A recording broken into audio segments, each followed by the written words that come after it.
Imagine a kingdom at the height of its power, where gold was as common as stones on the streets of its capital. A place where the wisest king in history built a temple so magnificent that its stories echoed for millennia. But what happens when wisdom meets temptation?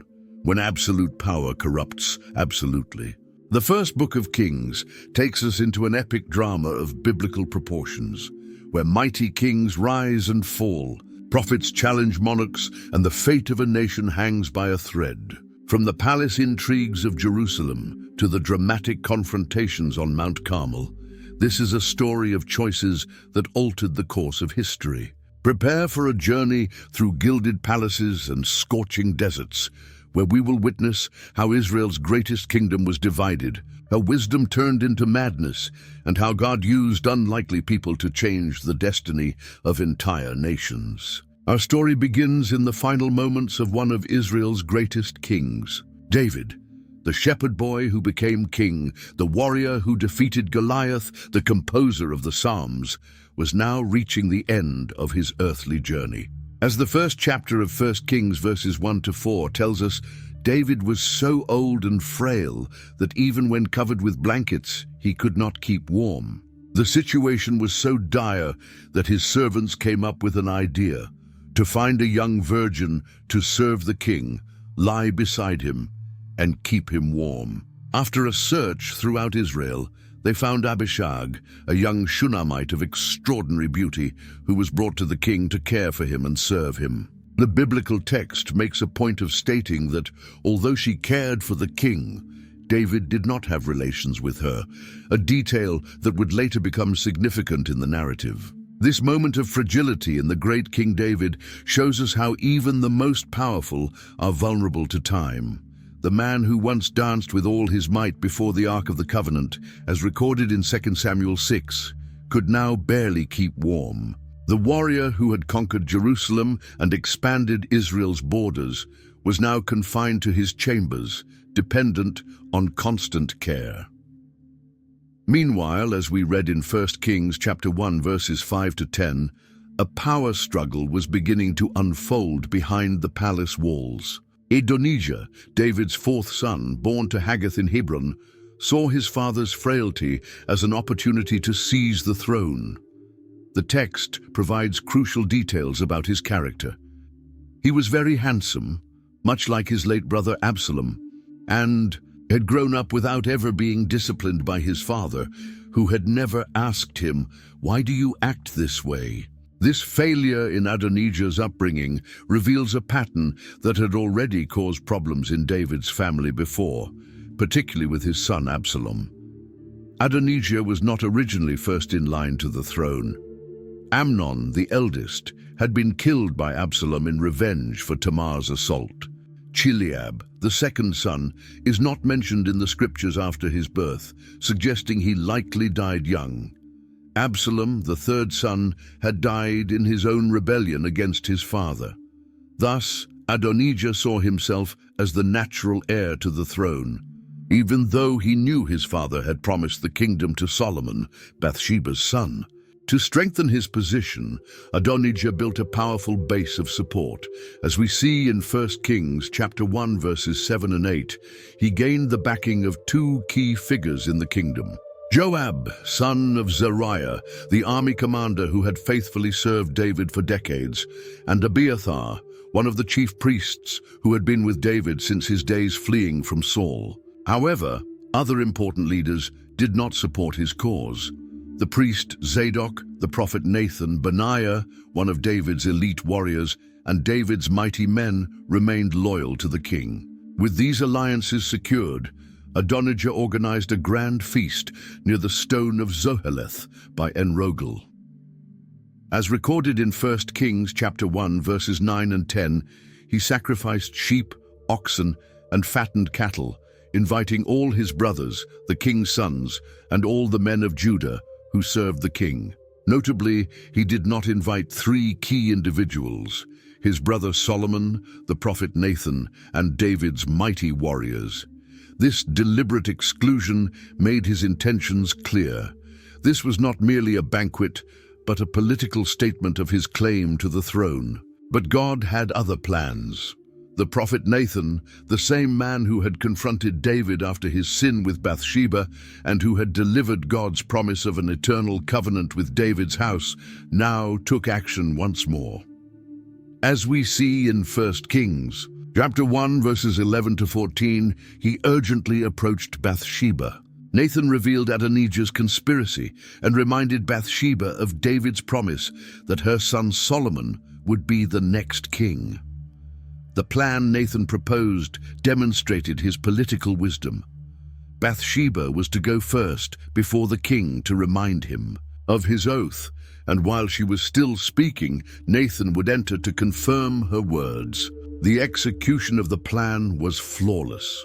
As recorded in 1 Kings chapter 1, verses 15 to 21, Bathsheba entered the king's presence, bowed before him, and when asked what she desired, she reminded David of his sworn promise before the Lord, that Solomon, her son, would reign after him and sit on his throne. She then informed him of Adonijah's actions, explaining that he was already proclaiming himself king without David's knowledge. Bathsheba emphasized that all of Israel was looking to the king, awaiting his declaration of who would succeed him. Otherwise, she and Solomon would be treated as criminals as soon as David passed away. Following the plan, while Bathsheba was still speaking to the king, as we read in 1 Kings chapter 1, verses 22 to 27, the prophet Nathan arrived and was announced. He confirmed everything Bathsheba had said, questioning whether this succession had truly been decreed by the king, as Adonijah had already hosted a great feast and was being hailed as king by some. The strategy of double confirmation worked. David was stirred into action. In a moment reminiscent of the David of old, the king acts with decisiveness and authority. As we read in 1 Kings 1:28 to 40, he calls Bathsheba back and reaffirms his oath.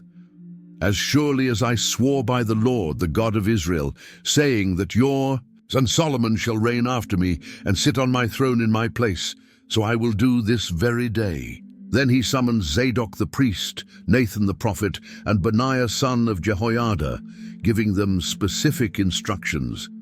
They were to take the servants of their Lord, have Solomon ride on the king's own mule, a clear symbol of royalty, as no one could use the king's mule without his permission, and lead him to Gihon. There, Zadok and Nathan were to anoint him king over Israel, blow the trumpet and proclaim, "Long live King Solomon." The scene that follows is of great historical and spiritual significance. Solomon is brought to Gihon, anointed with the oil from the tabernacle by Zadok and Nathan. The trumpets sound, and all the people follow, playing flutes and celebrating with such joy that, according to the text, the ground seemed to shake from the noise. This celebration was not merely a festive occasion, but a public confirmation of God's will and the rightful choice of the king. Meanwhile, at Adonijah's banquet, as recounted in 1 Kings 1:41-49, the conspirators hear the sound of the celebrations. Joab, the seasoned commander of the army, recognizes the sound of the trumpet and questions the commotion in the city. At that moment, Jonathan, son of the priest Abiathar, arrives with news. Solomon has been made king with David's blessing, anointed at Gihon, and is now seated on the royal throne, with all the people rejoicing. Moreover, the king's officials have blessed David, saying, "May God make Solomon's name more famous than yours, and his throne greater than your throne." Fear grips the conspirators, and they flee in different directions. Terrified for his life, Adonijah runs to the tabernacle and grasps the horns of the altar, a symbolic act pleading for asylum and mercy. As we read in 1 Kings 1:50-53, when Solomon is informed, he demonstrates his first act of wisdom as king. He promises to spare his brother's life, provided he proves himself trustworthy. If any evil is found in him, he will die. Adonijah is brought before Solomon, bows down to him, and is sent home. But the story does not end there. In his final moments, as recorded in 1 Kings 2:19, David gives his last instructions to Solomon. First, he encourages his son to be strong and prove himself a man, following the ways of the Lord and keeping his statutes, commandments, judgments, and testimonies as written in the law of Moses. David reminds Solomon of the Lord's conditional promise. If his descendants walk in the way of the Lord, faithfully following him with all their heart and soul, David's lineage will never lack a successor on the throne of Israel. Then, demonstrating that there were still unresolved political matters, David gives specific instructions on how to deal with certain individuals. Regarding Joab, son of Zeruiah, David recalls the murders he committed, killing Abner and Amasa during peacetime, shedding the blood of war in a time of peace. Regarding the sons of Barzillai the Gileadite, David asks that they be treated with kindness and allowed to eat at Solomon's table, as they had helped David during his flight from Absalom. Finally, concerning Shimei, son of Gera, who had cursed him terribly on the day he fled from Absalom, David leaves it to Solomon to administer justice. With the kingdom firmly established in his hands, Solomon begins consolidating his power through strategic alliances. As we read in 1 Kings 3:1, he makes an alliance with Pharaoh, king of Egypt, by marrying his daughter. This marriage was not merely a personal union, but a powerful declaration of Israel's international status. Pharaoh's daughter was brought to the city of David, where she remained until Solomon completed the construction of his own palace, the house of the Lord, and the walls surrounding Jerusalem. During this early period, as noted in 1 Kings 3:2-4, the people were still offering sacrifices on the high places because, until then, no temple had been built for the name of the Lord. The text tells us that Solomon loved the Lord and walked in the statutes of his father David, yet he also offered sacrifices and burned incense at the high places. The most prominent of these places was Gibeon, considered the greatest high place, where Solomon offered 1,000 burnt offerings on the altar. It was in Gibeon that one of the most significant moments of Solomon's reign took place. As recorded in 1 Kings 3:5-15, the Lord appeared to Solomon in a dream during the night. In this divine encounter, God made an extraordinary offer to the young king. "Ask for whatever you want me to give you." Solomon's response would reveal much about his character and priorities at that moment. Solomon begins his answer by acknowledging God's kindness toward his father David, who walked in truth, righteousness, and uprightness of heart. He also recognizes that God had shown great mercy by giving David a son to sit on his throne. With humility, Solomon describes himself as a little child who does not know how to go out or come in. He acknowledges the magnitude of the task before him, governing a people so numerous that they cannot be counted. Therefore, his request is striking in its wisdom.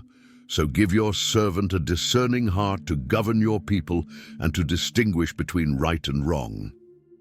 This response pleased the Lord, as we see in 1 Kings 3:10-14.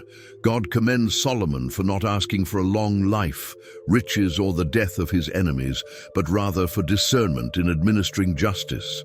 Because of this wise choice, God promises to give Solomon not only a wise and understanding heart, such as had never been seen before him and would never be seen after him, but also what he did not ask for: riches and honor, so that no king would compare to him all his days. Moreover, if Solomon walked in the ways of the Lord, keeping his statutes and commandments as David did, God would also grant him a long life. When Solomon awoke, he realized it had been a dream. He returned to Jerusalem, presented himself before the Ark of the Covenant of the Lord, offered burnt offerings and peace sacrifices, and held a feast for all his servants. The wisdom promised by God would soon manifest. As recorded in 1 Kings 3:16-28, 2 women who were prostitutes soon came before the king. A complex situation was presented. They lived in the same house and had given birth 3 days apart. During the night, one, of them accidentally lay on her baby, causing his death. This woman then switched the babies, placing the dead child next to the other woman and taking the living baby as her own. In the morning, when the second woman woke up to nurse her son, she discovered that the dead baby was not hers. Now, both women were disputing the maternity of the living child before the king. Solomon's proposed solution would reveal his extraordinary wisdom. After hearing both women present their versions, seemingly impossible to verify, the king called for a sword and ordered, "Cut the living child in two and give half to one and half to the other." The reaction of the two women exposed the truth. The real mother, moved by love and compassion, begged for the baby to be given to the other woman, preferring to see her son in another's hands rather than see him killed. The false mother, on the other hand, agreed to the division, saying, "He shall be neither mine nor yours, divide him." Solomon then revealed his strategy, ordering that the living child be given to the first woman, recognizing her as the true mother. This judgment had a profound impact throughout Israel. As recorded in 1 Kings 3:28, all the people heard of the sentence the king had rendered and feared him because they saw that he had the wisdom of God to administer justice. Chapter 4 of 1 Kings provides a detailed overview of the kingdom's administration under Solomon. In verses 1-6, we find a list of the kingdom's chief officials. Azariah, son of Zadok, was the priest. Elihoreph and Ahijah were secretaries. Jehoshaphat was the recorder. Benaiah commanded the army. Zadok and Abiathar were priests. Azariah oversaw the governors. Zabud was the king's friend. Ahisha managed the royal household, and Adoniram supervised forced labor. The administrative organization of the kingdom was impressive. As we read in 1 Kings 4:7-19, Solomon had 12 governors over all of Israel, responsible for supplying provisions for the king and his household.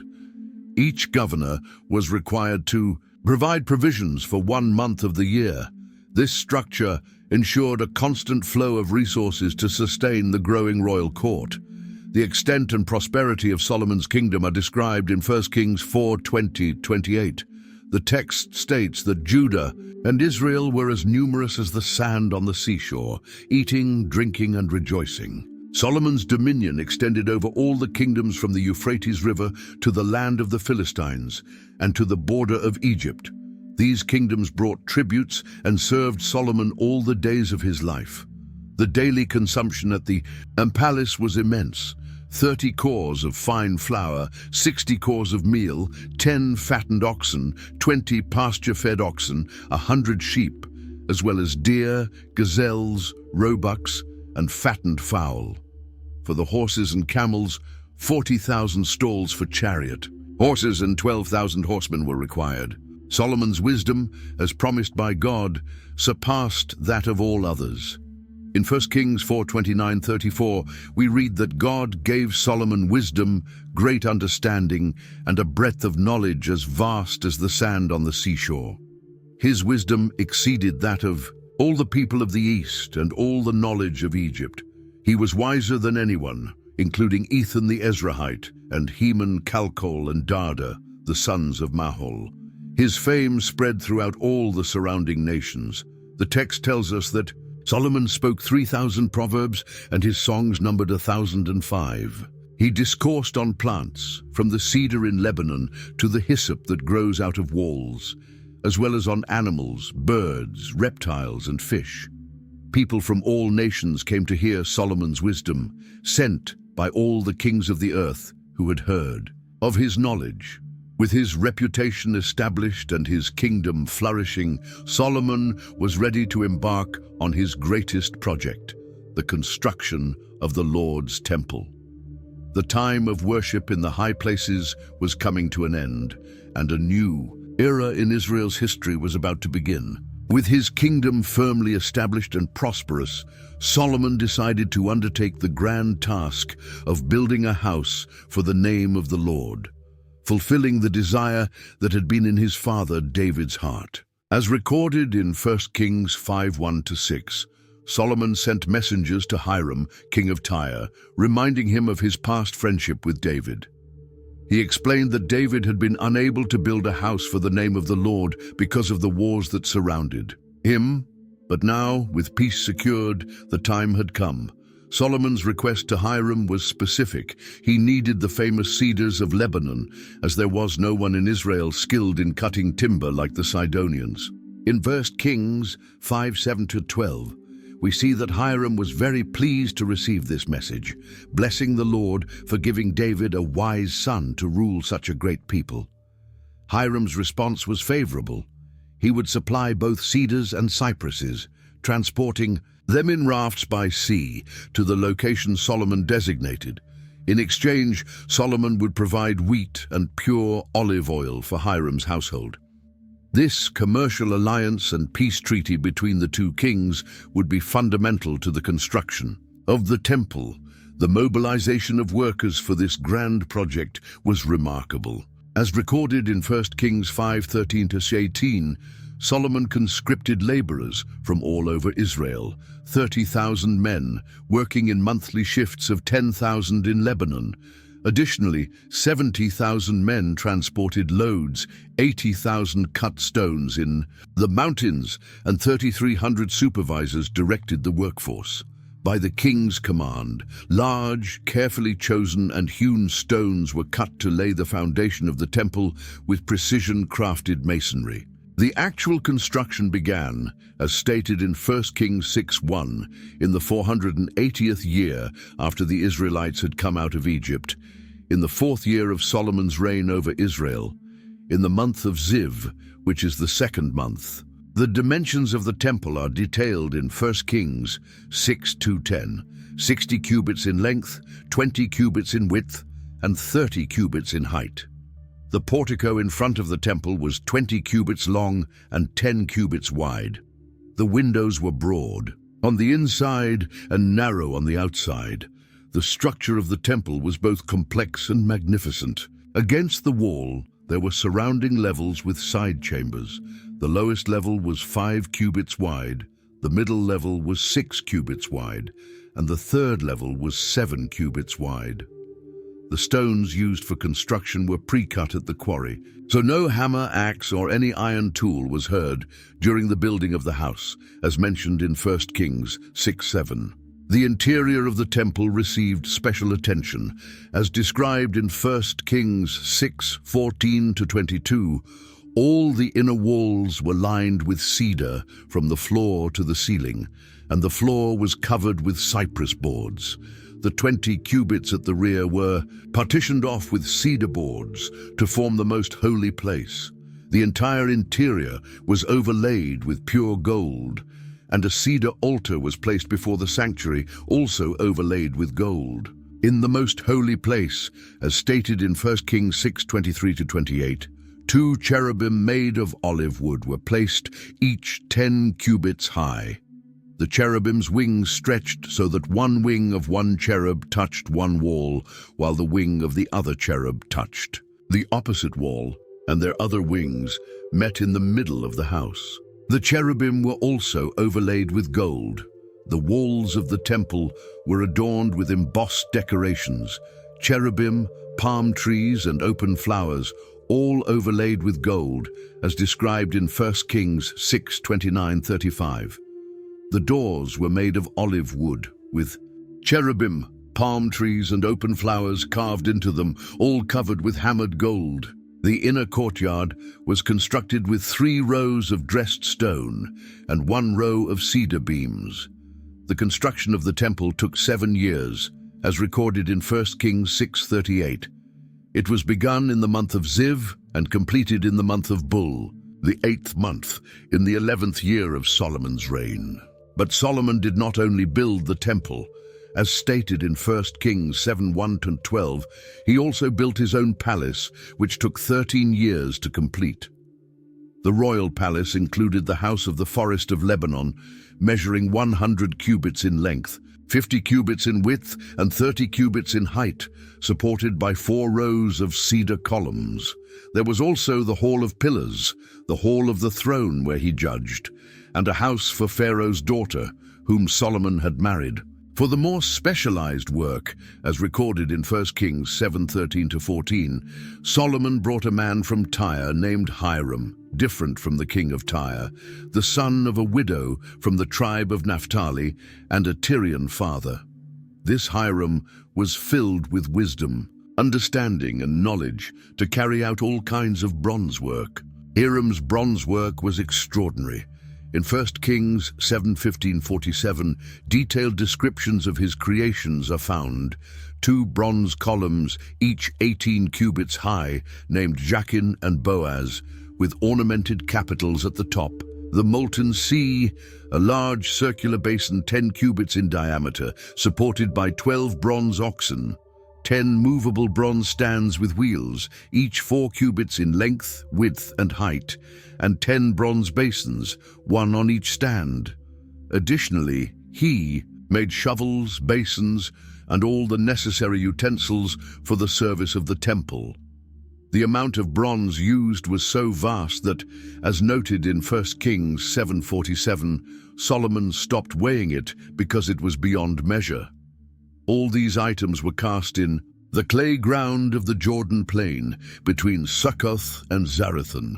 The gold objects were also numerous and precious.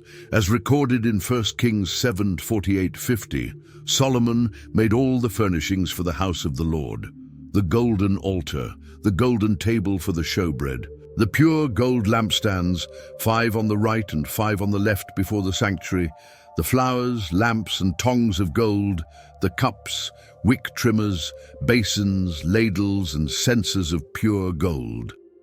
Even the hinges for the doors of the inner house and the temple were made of gold. Thus, all the work that King Solomon had done for the house of the Lord was completed. As mentioned in 1 Kings 7:51, Solomon brought in the things his father David had dedicated, the silver, the gold, and the utensils, and placed them in the treasuries of the house of the Lord. The magnitude of this construction was unprecedented in Israel.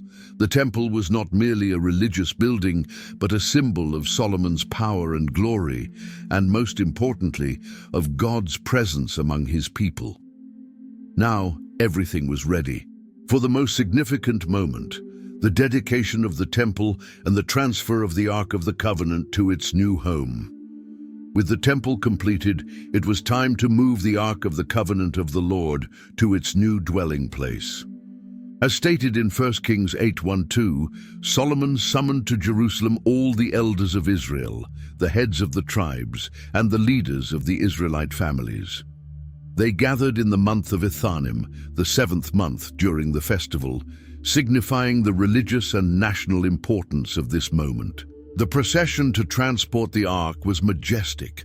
As recorded in 1 Kings 8:3-9, all the elders of Israel came, and the priests lifted the ark. They brought the ark of the Lord, the tent of meeting, and all the sacred furnishings that were in the tent. The priests and Levites carried them, while King Solomon and the entire congregation of Israel who had assembled before the ark walked ahead, sacrificing so many sheep and cattle that they could not be counted. The ark contained only the 2 stone tablets that Moses had placed there at Horeb when the Lord made a covenant with the Israelites after they came out of the land of Egypt. The moment the ark entered the temple was marked by a supernatural event. As we read in 1 Kings 8:10-11, when the priests came out of the sanctuary, a cloud filled the house of the Lord. The priests could not stand to minister because of the cloud, for the glory of the Lord had filled the house of the Lord. This visible manifestation of the divine presence, known as the Shekinah, was a clear sign of God's approval. In response to this divine demonstration, Solomon spoke profound words, recorded in 1 Kings 8:12-13. The Lord said that he would dwell in thick darkness.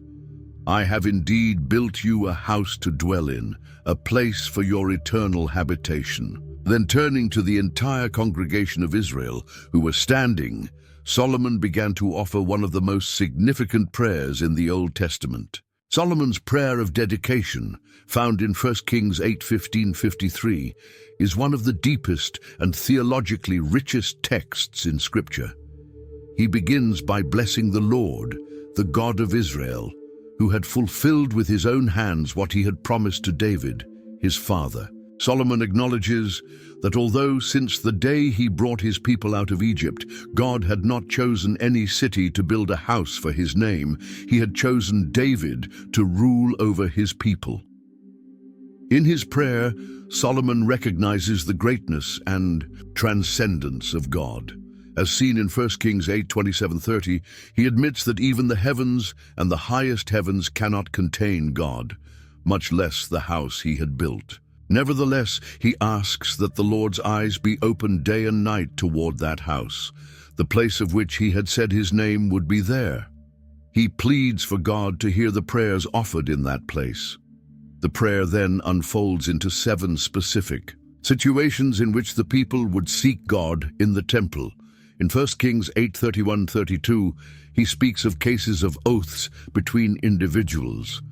In verses 33-34, he addresses situations in which Israel might be defeated by enemies because of their sins. In verses 35-36, he mentions periods of drought due to the people's transgressions. In verses 37-40, he speaks of famine, pestilence, blight, crop diseases, and sickness. In verses 41-43, he intercedes for foreigners who would come to pray in the temple. In verses 44-45, he prays for the people when they go out to war. And in verses 46-53, he considers the possibility of exile when the people might sin and be taken captive to a foreign land. After this comprehensive prayer, Solomon arose from before the altar of the Lord, where he had been kneeling with his hands spread toward heaven, and stood up.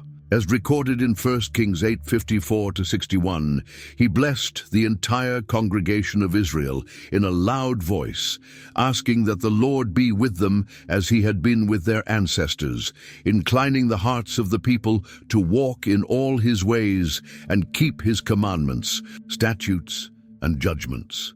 The dedication of the temple was marked by extraordinary sacrifices. As we read in 1 Kings 8:62-64, the king and all Israel with him offered sacrifices before the Lord, 22,000 oxen and 120,000 sheep. On the same day the king consecrated the middle of the courtyard in front of the house of the Lord, for there he offered burnt offerings, grain offerings, and the fat of the peace offerings, since the bronze altar was too small to contain all the sacrifices. The celebration lasted a total of 14 days, as recorded in 1 Kings 8:65-66, 7 days for the dedication of the altar, and another 7 days for the Feast of Tabernacles.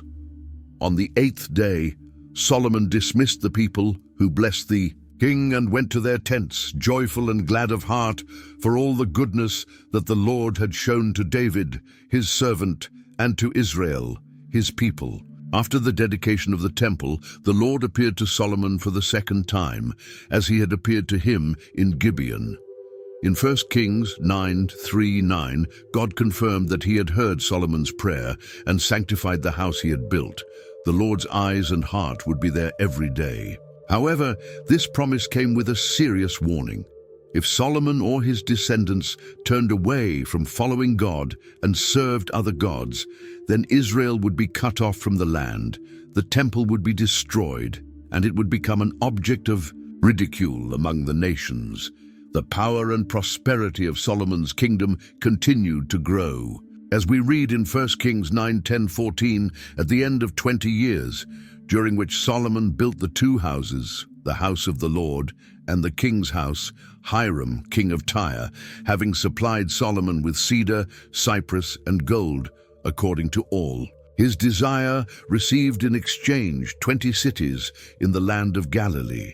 However, when Hiram came from Tyre to inspect the cities, he was not pleased with them and called them the land of Kabul, a name that remains to this day. Solomon's construction projects were extensive.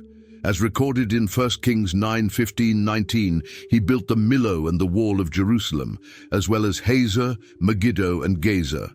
The latter had been captured and burned by Pharaoh, king of Egypt, who gave it as a dowry to his daughter, Solomon's wife. Solomon also built Lower Beth-horon, Baalath, Tadmor, in the wilderness, all his store cities, the cities for his chariots, the cities for his horsemen, and whatever he desired to build in Jerusalem, Lebanon, and throughout his domain. The organization of forced labor is also described in 1 Kings 9:20-23. All the remaining people of the Amorites, Hittites, Perizzites, Hivites, and Jebusites, who were not Israelites, were subjected to forced labor by Solomon. However, Solomon did not enslave any of the Israelites. Instead, they served as warriors, officials, commanders, captains, and overseers of his chariots and horsemen. The fame of Solomon spread throughout the region, attracting distinguished visitors. The most famous of these was the Queen of Sheba. As told in 1 Kings 10:1-5, having heard of Solomon's renown, she came to test him with difficult questions. She arrived in Jerusalem with a great entourage, bringing camels laden with spices, an abundance of gold, and precious stones. When she met Solomon, she spoke to him about everything in her heart, and Solomon answered all her questions. There was nothing the king could not explain to her. The Queen of Sheba was impressed not only by Solomon's wisdom, but also by everything she saw.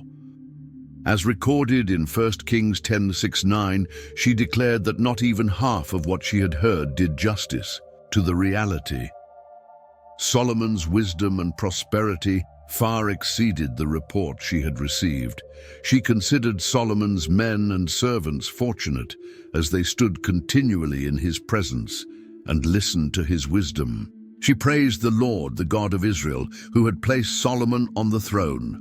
The wealth of Solomon's kingdom was extraordinary. In 1 Kings 10:14-22, we learn that the weight of gold brought to Solomon each year was 666 talents, in addition to revenues from merchants, traders, all the kings of Arabia, and the governors of the land. The king made 200 large shields of hammered gold and 300 smaller shields, which were placed in the house of the forest of Lebanon.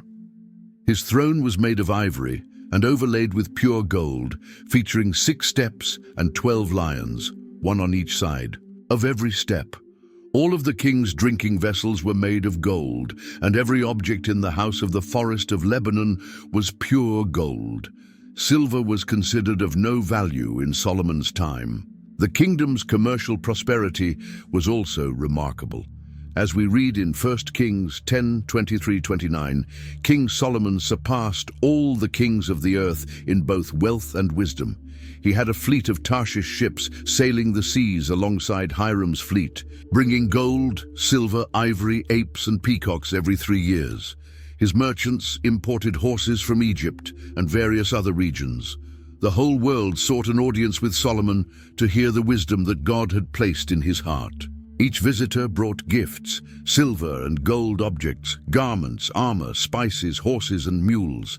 Silver became as common in Jerusalem as stones, and cedar as abundant as the sycamore trees in the lowlands. Despite all his wisdom and the divine blessings he had received, Solomon began to stray from the ways of the Lord. As told in 1 Kings 11:1-3, the king loved many foreign women in addition to Pharaoh's daughter, Moabites, Ammonites, Edomites, Sidonians, and Hittites, people of whom the Lord had warned the Israelites, saying, "You must not intermarry with them, nor they with you, for surely they will turn your hearts after their gods." Yet Solomon clung to these women in love. He had 700 wives, princesses, and 300 concubines, and his wives led his heart astray. The spiritual impact of these unions was devastating. As we read in 1 Kings 11:4-8, when Solomon grew old, his wives turned his heart toward other gods.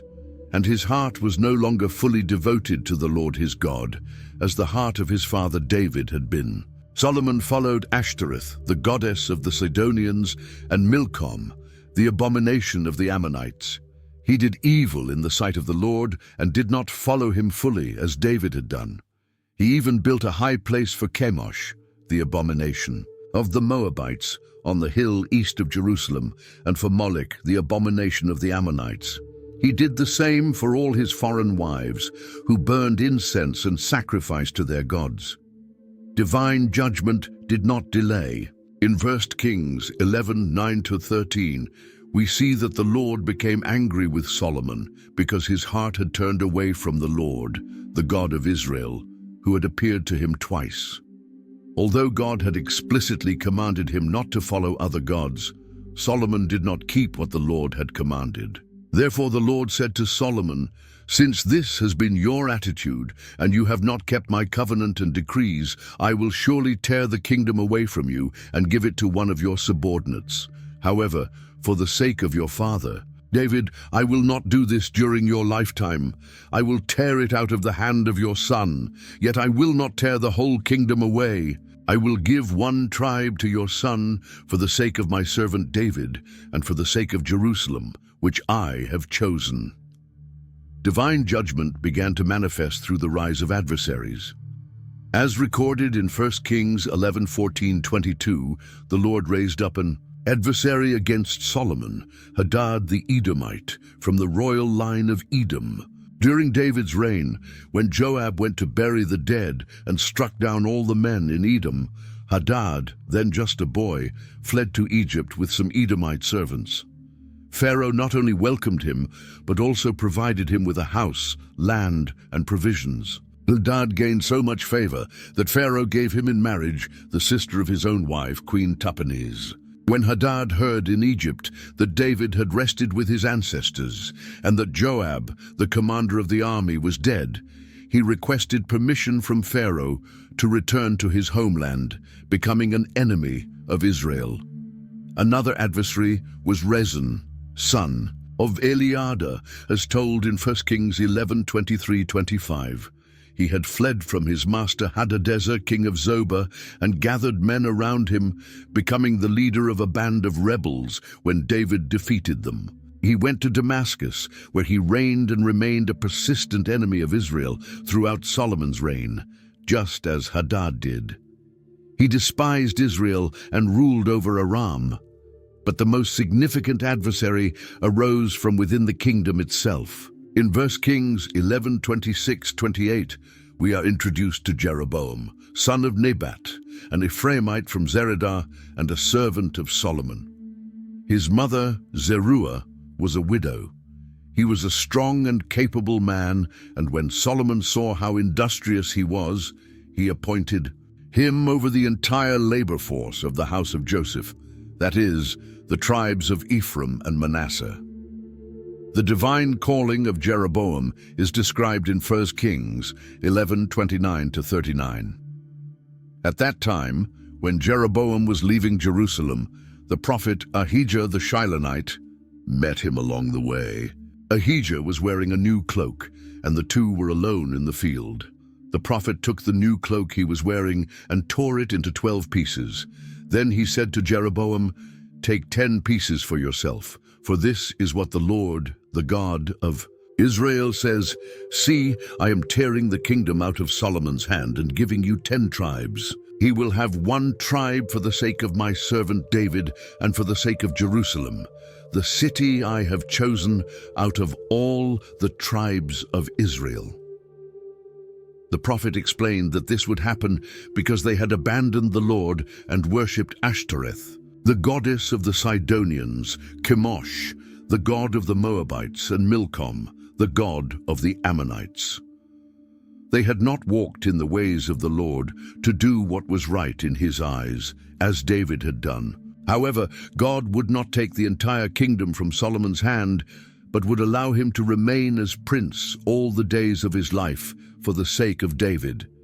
Yet, from Solomon's son, God would take the kingdom and give 10 tribes to Jeroboam. To his son, he would give one tribe so that David, his servant, would always have a lamp before the Lord in Jerusalem, the city he had chosen to place his name there. The Lord promised Jeroboam that if he walked in all his ways, doing what was right in his sight, keeping his statutes and commandments as David had done, he would be with him, build him a lasting dynasty as he had built for David, and give Israel to him. God would humble David's descendants because of their idolatry, but not forever. When Solomon learned of this prophecy, as recorded in 1 Kings 11:40, he sought to kill Jeroboam. But Jeroboam fled to Egypt, to Shishak, king of Egypt, and remained there until Solomon's death. The end of Solomon's reign is briefly described in 1 Kings 11:41-43. The rest of Solomon's acts, all he did, and his wisdom are written in the book of the Acts of Solomon. He reigned in Jerusalem over all Israel for 40 years. Then he rested with his ancestors and was buried in the city of David, his father. His son Rehoboam reigned in his place. However, the succession would not be peaceful. As we read in 1 Kings 12:1-5, Rehoboam went to Shechem because all Israel had gathered there to make him king. When Jeroboam, son of Nebat, who was still in Egypt, where he had fled from King Solomon, heard this, he returned from Egypt. They sent for him, and Jeroboam, along with the whole assembly of Israel, came to speak with Rehoboam, saying, "Your father placed a heavy yoke on us. Now lighten the harsh labor and the heavy yoke he imposed on us, and we will serve you." Rehoboam answered, "Go away for 3 days, then come back to me." So the people left. During these 3 days, as recorded in 1 Kings 12:6-11, Rehoboam sought 2 very different sources of counsel. First, he consulted the elders who had served his father Solomon while he was alive. They advised him, "If today you will be a servant to these people and serve them, and if you speak to them with kind words, they will be your servants forever." However, Rehoboam rejected this advice and consulted the young men who had grown up with him. They advised him to respond harshly to the people. "My father made your yoke heavy, but I will make it even heavier. My father disciplined you with whips, but I will discipline you with scorpions." The decisive moment came when, as we read in 1 Kings 12:12-15, Jeroboam and all the people returned on the 3rd day, as the king had instructed. The king answered the people harshly, rejecting the advice the elders had given him. Instead, he spoke according to the advice of the young men, saying, "My father made your yoke heavy, but I will make it even heavier. My father disciplined you with whips, but I will discipline you with scorpions." The text tells us that the king did not listen to the people because this turn of events was from the Lord, to fulfill the word he had spoken through Ahijah the Shilonite to Jeroboam, son of Nebat. The people's response was immediate. As recorded in 1 Kings 12:16-20, when all Israel saw that the king refused to listen to them, they answered, "What share do we have in David? We have no inheritance in the son of Jesse. To your tents, Israel. Look after your own house, David." So the Israelites went home. Rehoboam continued to reign only over the Israelites who lived in the cities of Judah. When he sent out Adoram, who was in charge of forced labor, all Israel stoned him to death. King Rehoboam, however, managed to escape to his chariot and flee to Jerusalem. So Israel has been in rebellion against the house of David to this day. When all Israel heard that Jeroboam had returned, they sent for him, made him king over all Israel, and only the tribe of Judah remained loyal to the house of David. With the kingdom divided, Rehoboam's first actions demonstrated his inexperience as a ruler. As we read in 1 Kings 12:21-24, when he arrived in Jerusalem, he gathered the entire house of Judah and the tribe of Benjamin, 180,000 chosen warriors, to fight against the house of Israel and restore the kingdom to Rehoboam, son of Solomon. However, the word of God came to Shemaiah the man of God, instructing them not to go up or fight against their brothers, the Israelites, but to return home, for this event was from the Lord. They obeyed the word of the Lord and went home as he had commanded. Meanwhile, in the northern kingdom, Jeroboam began establishing his rule. As recorded in 1 Kings 12:25-27, he built Shechem in the hill country of Ephraim and lived there. Then he went out from there and built Peniel. However, Jeroboam soon became politically anxious. He thought to himself, "Now the kingdom may return to the house of David. If these people go up to offer sacrifices at the temple of the Lord in Jerusalem, their hearts will turn back to their lord, Rehoboam, king of Judah. They will kill me and return to Rehoboam, king of Judah." This concern led Jeroboam to make a decision that would forever change the spiritual course of the northern kingdom. As we read in 1 Kings 12:28-33, after seeking counsel, he made 2 golden calves and said to the people, "It is too much for you to go up to Jerusalem. Here are your gods, O Israel, who brought you up out of the land of Egypt." He placed one in Bethel and the other in Dan. This act became a sin, for the people went as far as Dan to worship before one of the calves. But Jeroboam did not stop there. He also built shrines on the high places and appointed priests from among the people who were not from the sons of Levi. He instituted a festival on the 15th day of the 8th month, similar to the festival celebrated in Judah, and offered sacrifices on the altar. He did the same in Bethel, sacrificing to the calves he had made, and he also appointed priests for the high places he had established there. On the 15th day of the 8th month, the month he had chosen in his own heart, he went up to the altar in Bethel and burned incense, thus holding a feast for the people of Israel. The divine response to this apostasy was swift. As recorded in 1 Kings 13:1-6, a man of God came from Judah to Bethel by the word of the Lord, just as Jeroboam was standing by the altar to burn incense. By the word of the Lord, he cried out against the altar, "Altar, altar, this is what the Lord says. A son named Josiah will be born to the house of David. He will sacrifice on you the priests of the high places who burn incense on you, and human bones will be burned on you." That same day he gave a sign, saying, "This is the sign that the Lord has spoken. The altar will be split apart, and the ashes on it will be poured out." When King Jeroboam heard the word that the man of God had proclaimed against the altar, he stretched out his hand from the altar and said, "Seize him." But the hand he stretched out against the man withered, and he could not pull it back. The altar was split apart and its ashes poured out, just as the man of God had prophesied by the word of the Lord.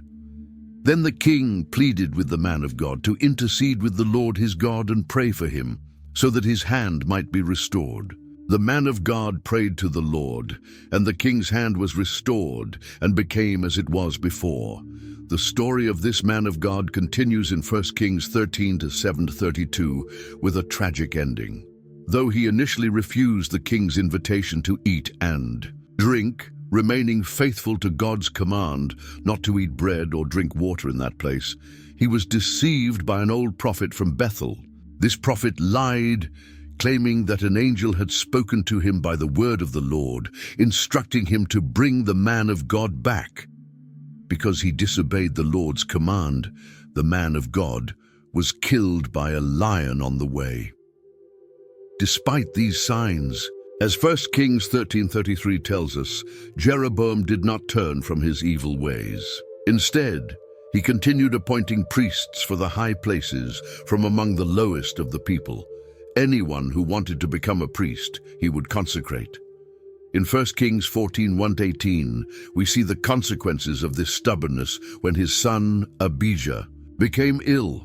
Jeroboam told his wife to disguise herself and go to Shiloh to consult the prophet Ahijah, the same prophet who had foretold that Jeroboam would become king over Israel. Although the prophet was blind due to old age, the Lord revealed to him that Jeroboam's wife was coming.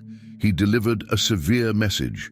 Because of Jeroboam's idolatry, the Lord would bring disaster upon his house, wiping out every male descendant of Jeroboam. His son would die and would be the only one of Jeroboam's household to receive a proper burial, because in him alone was found something pleasing to the Lord. The divine judgment on the northern kingdom is declared in 1 Kings 14:15-16. The Lord would strike Israel, making it like a reed swaying in the water. He would uproot Israel from the good land he had given to their ancestors and scatter them beyond the river, because they had provoked him to anger by making Asherah poles. The Lord would give up Israel because of the sins of Jeroboam, which he committed and caused Israel to commit. In Judah, the spiritual situation was also dire. As recorded in 1 Kings 14:21-24, Rehoboam, the son of Solomon, reigned over Judah. He was 41 years old when he began to reign, and he ruled for 17 years in Jerusalem. Judah did evil in the sight of the Lord, provoking him to jealousy with their sins more than their ancestors had done. They built high places, sacred pillars, and Asherah poles on every high hill and under every spreading tree. There were also male shrine prostitutes in the land, following the detestable practices of the nations that the Lord had driven out before the Israelites. Judgment was not delayed. As we read in 1 Kings 14:25-28, in the 5th year of King Rehoboam, Shishak, king of Egypt, attacked Jerusalem. He took the treasures of the house of the Lord and the royal palace. He seized everything, including the gold shields that Solomon had made. In their place, King Rehoboam made bronze shields and assigned them to the officers of the guard who protected the entrance to the royal palace. After Rehoboam's death, as recorded in 1 Kings 15:1-8, his son Abijah reigned over Judah. He followed all the sins his father had committed before him. His heart was not fully devoted to the Lord his God, as the heart of David, his ancestor, had been. Nevertheless, for David's sake, the Lord gave him a lamp in Jerusalem by raising up his son after him and establishing Jerusalem. There was war between Rehoboam and Jeroboam throughout their reigns, and also between Abijah and Jeroboam. In the northern kingdom, after Jeroboam's death, his son Nadab began to reign over Israel, as we read in 1 Kings 15:25-31. He did what was evil in the sight of the Lord, walking in the ways of his father and in the sin that he had caused Israel to commit. Baasha, the son of Ahijah from the house of Issachar, conspired against him and struck him down at Gibbethon, which belonged to the Philistines, while Nadab and all Israel were besieging the city. Baasha killed him in the 3rd year of Asa, king of Judah, and reigned in his place. As soon as he became king, he struck down the entire house of Jeroboam, leaving no survivor, thus fulfilling the word of the Lord spoken through his servant Ahijah the Shilonite. The reign of Baasha is described in the 1 Kings 15:33-34. He began to reign over all Israel in Tirzah in the 3rd year of Asa, king of Judah, and ruled for 24 years. He did what was evil in the sight of the Lord and walked in the way of Jeroboam, committing the same sin by which he had caused Israel to sin. In 1 Kings 16:1-7, we see that the word of the Lord came to Jehu, son of Hanani, against Baasha, declaring that since he had followed the ways of Jeroboam, the Lord would completely destroy him, making his house like the house of Jeroboam. This prophecy was fulfilled through his son Elah, who reigned in his place. As recorded in 1 Kings 16:8-14, Elah began to reign over Israel in Tirzah in the 26th year of Asa, king of Judah, and ruled for 2 years. His servant Zimri, commander of half his chariots, conspired against him while he was drunk in Tirzah at the house of Asa, who was in charge of the household in Tirzah. Zimri entered, struck him down, and killed him in the 27th year of Asa, king of Judah, and reigned in his place. As soon as he began to reign and took his seat on the throne, he struck down the entire house of Baasha, leaving no male survivor, neither relatives nor friends. Zimri's reign, however, was extremely brief. As we read in 1 Kings 16:15-20, he ruled for only 7 days in Tirzah. The people were camped against Gibbethon, which belonged to the Philistines. When they heard that Zimri had conspired and killed the king, all Israel made Omri, the commander of the army, king over Israel that very day in the camp. Omri and all Israel went up from Gibbethon and besieged Tirzah. When Zimri saw that the city had been taken, he entered the palace of the king's house, set it on fire around him, and died. A civil war followed, as recorded in 1 Kings 16:21-22. The people of Israel were divided into 2 factions. Half followed Tibni, son of Ginath, to make him king, and the other half followed Omri. But the people who followed Omri prevailed over those who followed Tibni, son of Ginath. So Tibni died, and Omri reigned. Omri's reign marked a new phase in the history of the northern kingdom. As we learn from 1 Kings 16:23-28, he began to reign over Israel in the 31st year of Asa, king of Judah, and ruled for 12 years. He reigned in Tirzah for 6 years. Then he bought the hill of Samaria from Shema for 2 talents of silver, built on the hill, and named the city he had built Samaria, after Shema, the former owner of the hill. Omri did what was evil in the sight of the Lord, acting more wickedly than all who were before him. He followed all the ways of Jeroboam, son of Nebat, and in his sins, by which he led Israel to sin. After Omri, his son Ahab became king, as recorded in 1 Kings 16:29-33. Ahab began to reign over Israel in the 38th year of Asa, king of Judah, and ruled for 22 years in Samaria. He did what was evil in the sight of the Lord, more than all who were before him. As if it were a trivial thing to walk in the sins of Jeroboam, he also took Jezebel, daughter of Ethbaal, king of the Sidonians, as his wife, and went to serve and worship Baal. He built an altar for Baal in the house of Baal, which he had constructed in Samaria, and made an Asherah pole. Ahab did more to provoke the Lord, the God of Israel, to anger than all the kings of Israel who were before him. During his reign, as mentioned in 1 Kings 16:34, Heel the Bethelite rebuilt Jericho.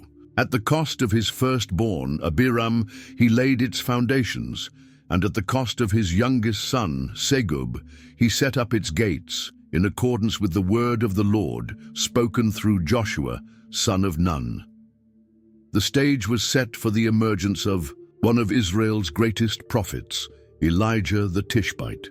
In one of the darkest moments in Israel's spiritual history, one of the most remarkable figures of the Old Testament arose. As we read in 1 Kings 17:1, Elijah the Tishbite, from among the inhabitants of Gilead, presented himself before Ahab with a bold declaration: "As surely as the Lord, the God of Israel, lives, before whom I stand, there will be neither dew nor rain in these years, except at my word." This was not merely a weather forecast, but a direct challenge to the worship of Baal, who was regarded as the god of rain and fertility. Immediately after this declaration, as we read in 1 Kings 17:2-6, the word of the Lord came to Elijah, instructing him to hide by the brook Cherith east of the Jordan. There he would drink from the brook, and the Lord had commanded ravens to sustain him there. Elijah obeyed the word of the Lord, and the ravens brought him bread and meat in the morning, and bread and meat in the evening, and he drank from the brook. This period of isolation served as preparation for Elijah, but it did not last forever. As recorded in 1 Kings 17:7-9, after some time the brook dried up, because there had been no rain in the land. Then the word of the Lord came to Elijah, instructing him to go to Zarephath, which belonged to Sidon, and stay there, for the Lord had commanded a widow to provide for him. The encounter with the widow of Zarephath is one of the most striking episodes in Elijah's ministry. As we read in 1 Kings 17:10-16, when he arrived at the city gate, he found a widow gathering sticks. He asked her for water and a piece of bread. The woman replied that she only had a handful of flour in a jar and a little oil in a jug, and was gathering sticks to prepare a final meal for herself and her son before they died of hunger. Elijah told her not to fear, but to first make a small loaf for him, then prepare food for herself and her son, for thus said the Lord, the jar of flour would not be used up, and the jug of oil would not run dry until the day the Lord sent rain upon the land. The woman did as Elijah had said, and she, Elijah, and her household ate for many days. The jar of flour was not exhausted, and the jug of oil did not run dry, in accordance with the word of the Lord spoken through Elijah. But the widow's faith would be tested even more deeply. As we read in 1 Kings 17:24, after these things, the woman's son, the mistress of the house, became ill, and his illness was so severe that there was no breath left in him. The woman questioned Elijah, asking if he had come to bring her sins to remembrance and to kill her son. Elijah took the boy from her arms, carried him to the room where he was staying, and laid him on his bed.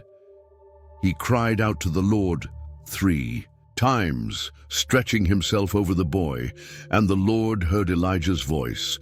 The boy's soul returned to him, and he revived. This miracle confirmed to the woman that Elijah was a man of God, and that the word of the Lord in his mouth was truth. After 3 years of drought, as recorded in 1 Kings 18:1-6, the word of the Lord came to Elijah in the 3rd year, instructing him to present himself to Ahab, for the Lord would send rain upon the land. The famine was severe in Samaria, and Ahab had summoned Obadiah, the steward of his house, who greatly feared the Lord and had hidden 100 prophets of the Lord, 50 in each cave, when Jezebel was killing the Lord's prophets, to search for water sources and pastures to save the horses and mules. The meeting between Elijah and Obadiah, described in 1 Kings 18:7-15, reveals the tense atmosphere of the time. When Obadiah met Elijah, he bowed down and questioned if it was really him. Elijah asked him to announce his presence to Ahab, but Obadiah was afraid, explaining that Ahab had searched for Elijah in every nation and kingdom, and he feared that after delivering the message, the Spirit of the Lord would take Elijah elsewhere, leading to his own death. The confrontation with Ahab finally took place. As told in 1 Kings 18:16-19, when Ahab saw Elijah, he said, "Is that you, O troubler of Israel?" Elijah replied that he was not the one troubling Israel, but rather Ahab and his father's house, for they had abandoned the Lord's commandments and followed the Baals. Then Elijah proposed a challenge to gather all of Israel at Mount Carmel, along with the 450 prophets of Baal and the 400 prophets of Asherah who ate at Jezebel's table. The showdown on Mount Carmel is one of the most dramatic moments in Scripture. As recorded in 1 Kings 18:20-24, Ahab summoned all the Israelites and gathered the prophets on Mount Carmel. Elijah approached the people and said, "How long will you waver between two opinions? If the Lord is God, follow him, but if Baal is, follow him." But the people said nothing. Then Elijah proposed a test. 2 bulls would be prepared, one for Baal's prophets and one for him. Each group would prepare its sacrifice, but put no fire to it. The God who answered by fire, he would be God. Details of the confrontation are narrated in 1 Kings 18:25-29. The prophets of Baal prepared their sacrifice and cried out to Baal from morning until noon, "O Baal, answer us." But there was no voice, no answer. They danced around the altar they had made. At noon, Elijah mocked them, saying they should cry out louder. Perhaps their God was deep in thought, busy, traveling, or even sleeping. They shouted louder and slashed themselves with swords and lances, as was their custom, until their blood gushed out. They continued their frantic prophesying until the time of the evening sacrifice, but there was no voice, no response, no attention. Then it was Elijah's turn.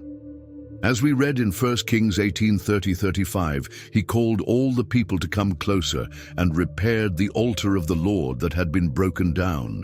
He took 12 stones, according to the number of the tribes of the sons of Jacob, and with them he built an altar in the name of the Lord. He dug a trench around the altar, arranged the wood, cut the bull into pieces, and laid it on the wood. Then he instructed them to fill 4 jars with water and pour it over the burnt offering and the wood. He did this 3 times until the water ran around the altar and even filled the trench. Elijah's prayer, recorded in 1 Kings 18:36-37, was simple and direct. Lord, God of Abraham, Isaac, and Israel, let it be known today that you are God in Israel, and that I am your servant, and that I have done all these things at your word. Answer me, Lord, answer me, so that these people may know that you, Lord, are God, and that you have turned their hearts back again. The response was immediate and dramatic. As told in 1 Kings 18:38-39, fire fell from the Lord and consumed the burnt offering, the wood, the stones, and the dust, and even licked up the water in the trench. Seeing this, all the people fell face down and said, "The Lord, He is God. The Lord, He is God." The victory was complete but also severe. In 1 Kings 18:40, Elijah ordered that the prophets of Baal be seized, and none escaped. They were taken to the Kishon Valley, where they were executed. After this dramatic display of God's power, it was time for the promised rain. As recorded in 1 Kings 18:41-46, Elijah told Ahab to go up, eat, and drink, for there was the sound of a heavy rain. While Ahab went up to eat and drink, Elijah climbed to the top of Mount Carmel, bent down to the ground, and put his face between his knees. He told his servant to look toward the sea. The servant looked 7 times, and on the 7th time he reported seeing a small cloud, as small as a man's hand, rising from the sea. Elijah sent word to Ahab to prepare his chariot and go down before the rain stopped him. Soon the sky grew dark with clouds and wind, and a heavy rain fell. The hand of the Lord was upon Elijah, and he tucked his cloak into his belt and ran ahead of Ahab all the way to Jezreel. But the victory at Carmel was followed by a moment of deep despair.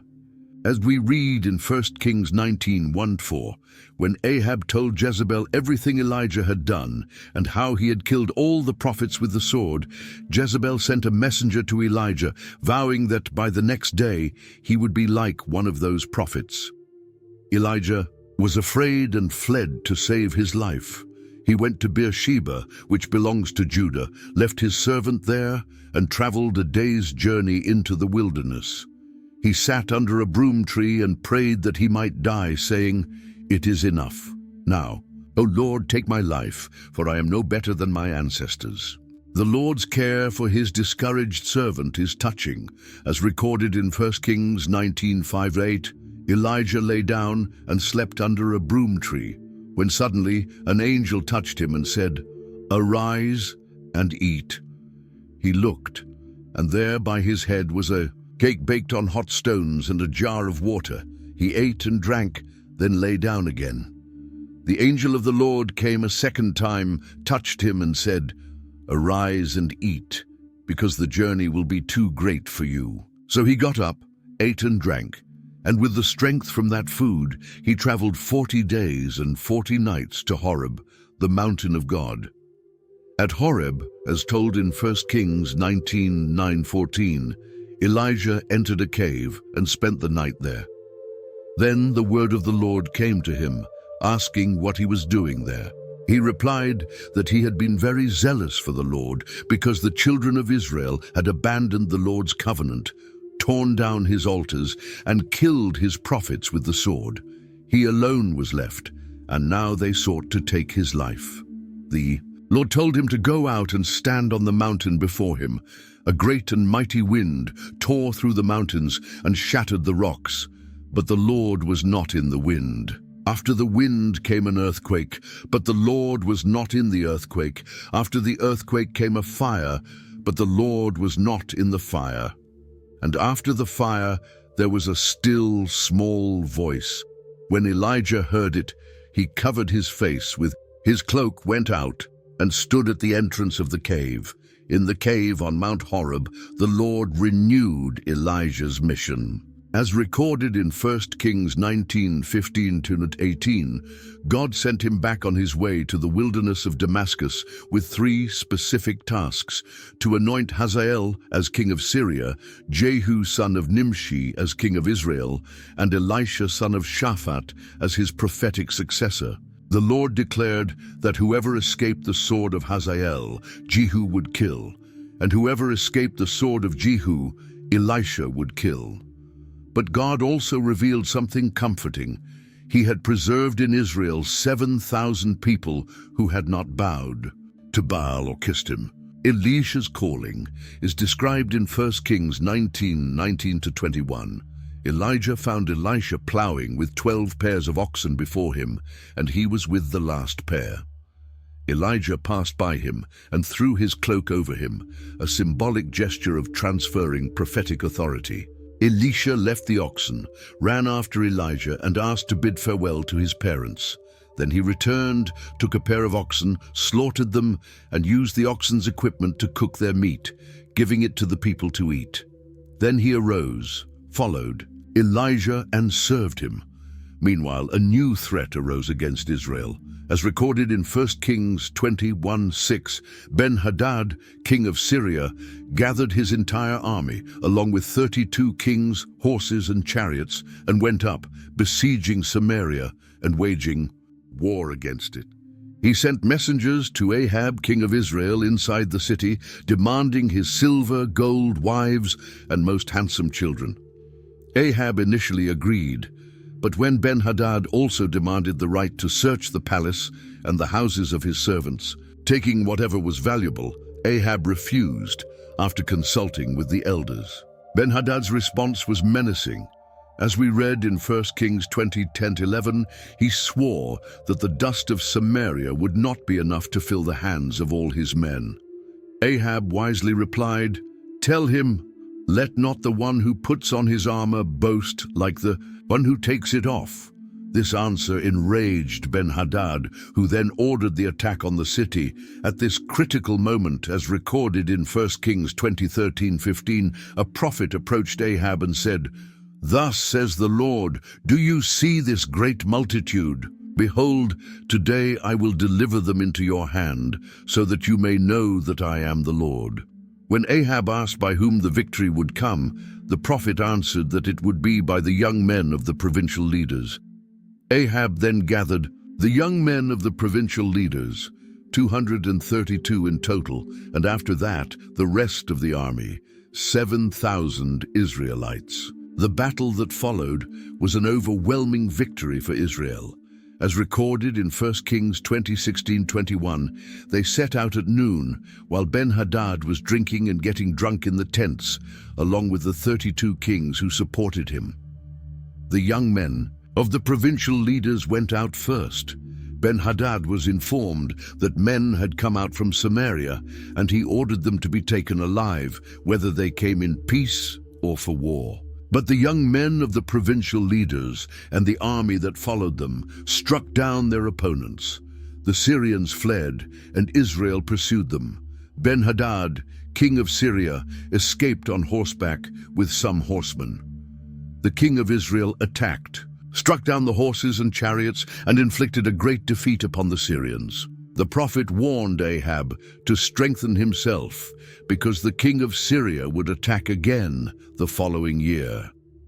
As we read in 1 Kings 20:23-25, the servants of the king of Syria told him that the gods of Israel were gods of the mountains, which was why they had been stronger. They suggested that if they fought Israel in the plains, they would surely be stronger. They also advised removing the kings from their positions and replacing them with captains, as well as rebuilding the lost army. The second battle took place at Aphek. As recorded in 1 Kings 20:26-30, the Syrians positioned themselves at Aphek for battle. The Israelites, having received supplies, went out to meet them. They camped opposite them, looking like two small flocks of goats, while the Syrians filled the land. The man of God warned Ahab that because the Syrians had said the Lord was the God of the mountains and not of the valleys, he would deliver the entire great multitude into Israel's hands. After 7 days of waiting, the battle began, and in a single day, the Israelites killed 100,000 Syrian infantrymen. The remaining soldiers fled to Aphek, where a wall collapsed on 27,000 of them. Ben-Hadad, who had fled to the city, hid himself in an inner chamber. As we read in 1 Kings 20:31-34, his servants told him that the kings of Israel's house were merciful kings. They dressed in sackcloth, put ropes on their heads, and went to the king of Israel, pleading for Ben-Hadad's life to be spared.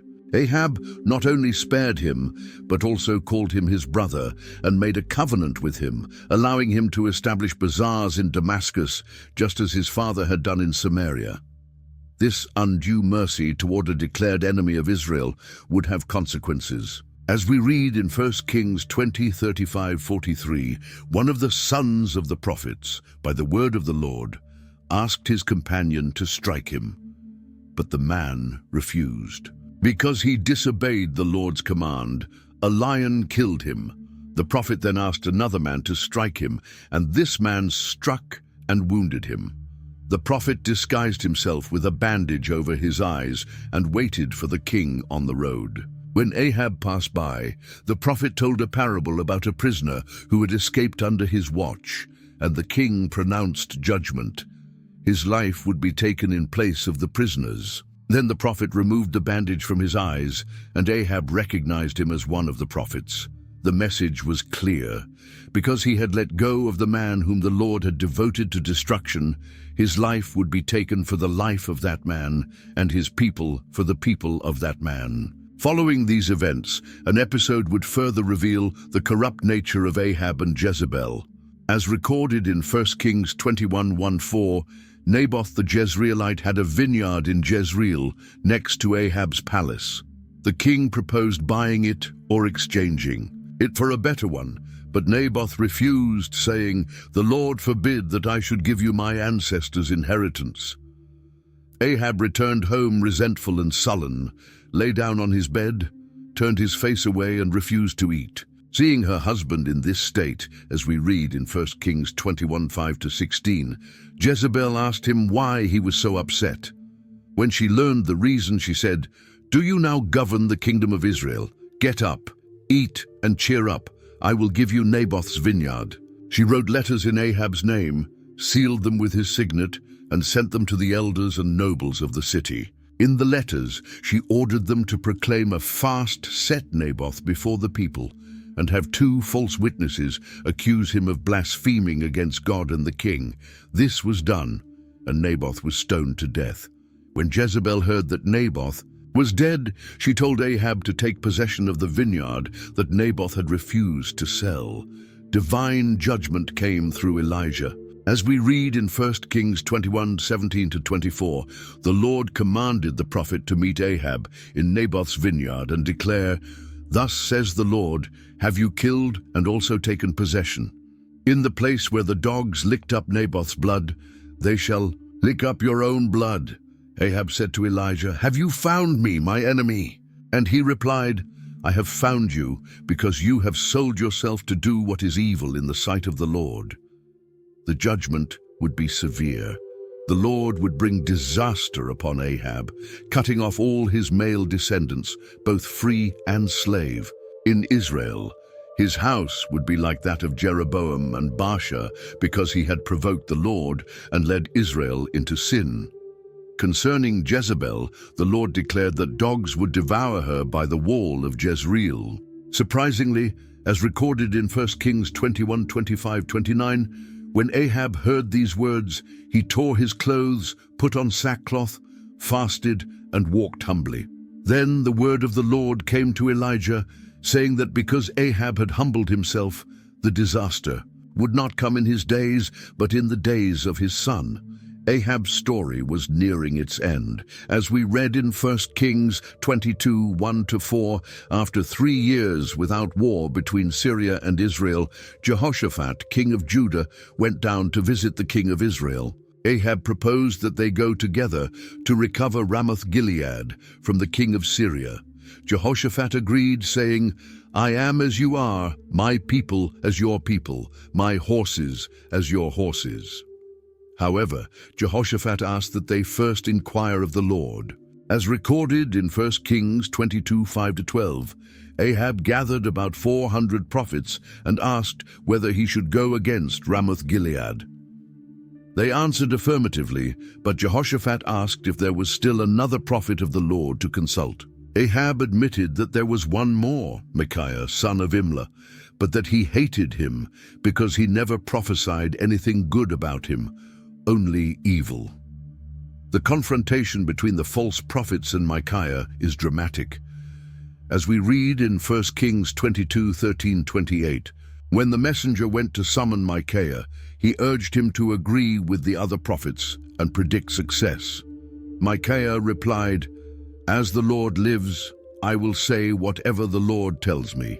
Initially, he sarcastically repeated what the other prophets had said, but when Ahab commanded him to speak only the truth in the name of the Lord, Micaiah revealed his vision. He saw all Israel scattered on the mountains like sheep without a shepherd.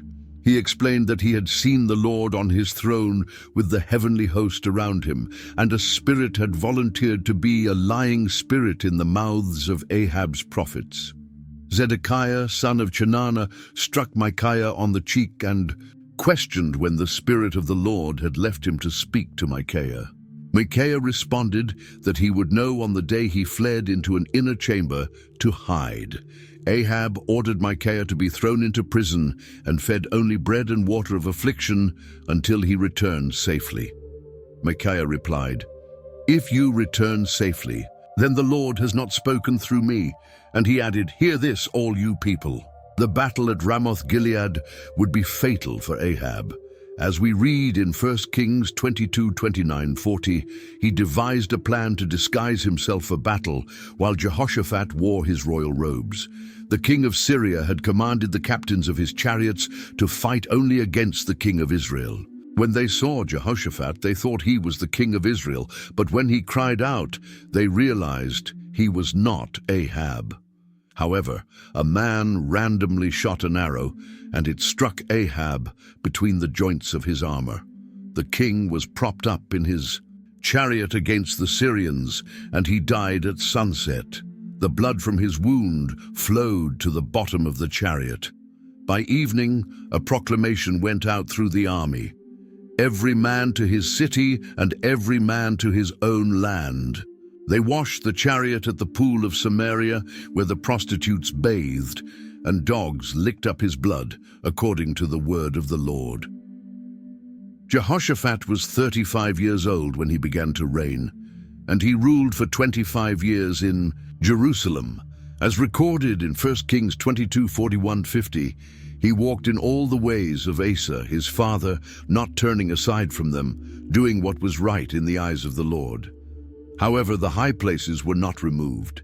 The people still sacrificed and burned incense on them.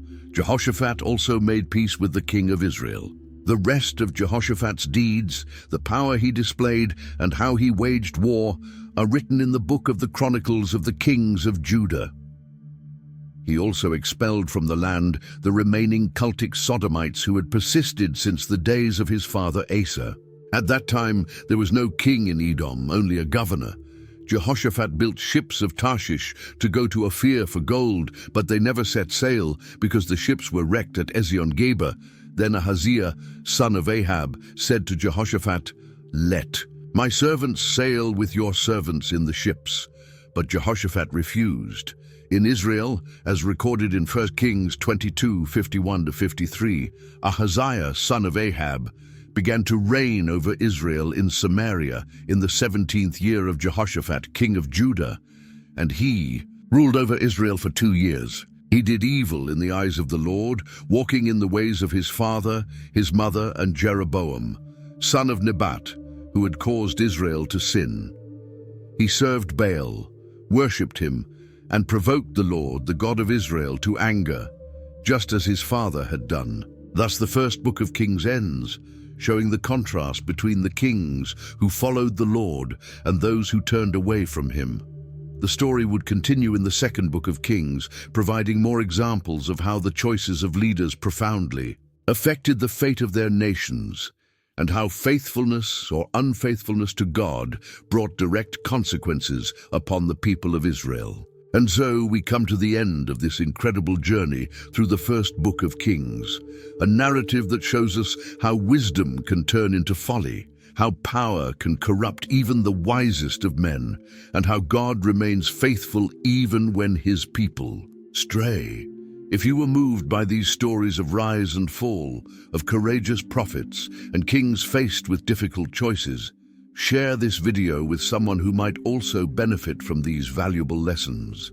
Every story in the Book of Kings teaches us something about leadership, faithfulness, and the consequences of our choices.